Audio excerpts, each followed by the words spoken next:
it was just a vicious circle through the booze, through the drug. Do you know what I mean? And it was getting worse.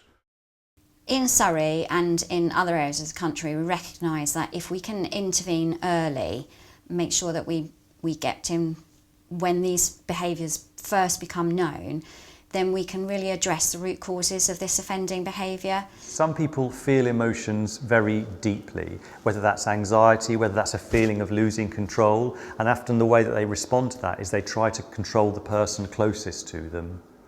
It's just anger, sheer, utter anger, and you take it out in the ones nearest and dearest to you, and that's the sad thing. That's the sad thing. In terms of the cases that we get, there needs to be some acknowledgement that they've caused some harm. There needs to be some acknowledgement that their behaviour is abusive. Just acknowledging that is a good indication of somebody's motivation to change. And it was only when the doctor had said to me, you've got to go and see somebody. So that's when I phoned up intervention. And I spoke to Zoe, a girl called Zoe, the greatest person I've ever met in my life. The other thing that I think is really important that we've learned through research is domestic abuse treatment isn't just about treating that relationship. It's about understanding all of the other elements that feed into that, whether that's something to do with their own economic situation, their own background, their own childhood. And so you're dealing with an awful lot of things put together to try and create that behaviour change, and it can be incredibly challenging.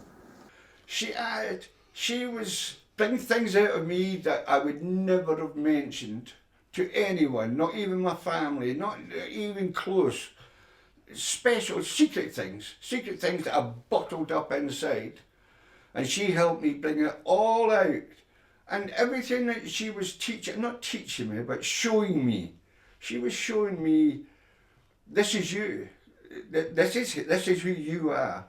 All right, but you can change.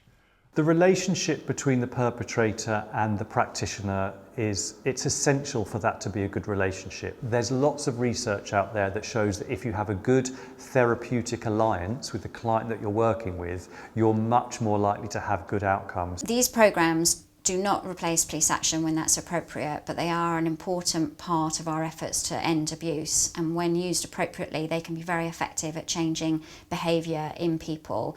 So somebody will be referred to us, we will undertake an assessment of their needs, understand a lot more about the history of their behaviour. We will be informing victim services to reach out to the victims to ask if they want updates on that. And then somebody will start 12 sessions with us, 12 one-to-one sessions with our behaviour change practitioners, where we'll be looking at everything from their thoughts about healthy relationships, their history that's led up to abusive behaviour, and also the goals that they want to achieve through the treatment. I had to see the truth written on a board in front of me. I had to see the truth. Then you'll see the real you, and then you know what you can do about it. You can actually help yourself by telling yourself the truth.